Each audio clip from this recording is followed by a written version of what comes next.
China Huarong flags new strategic investors after $16 billion loss. Chinese state-owned asset manager China Huarong Asset Management sought on Monday to turn the page on a $16 billion annual loss, as its chairman said it was in talks with potential new strategic investors alongside a Citic-led consortium.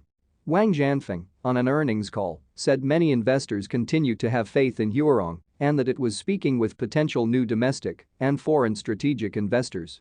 Earlier this month, the indebted company announced a state-backed rescue plan led by the Citic Group Corporation after it warned investors of a 2020 net loss of 102.9 billion yuan, $15.91 billion. Huarong, one of China's four state distressed debt managers, with the Ministry of Finance as its largest shareholder, released its final 2020 results on Sunday following a nearly 5-month delay.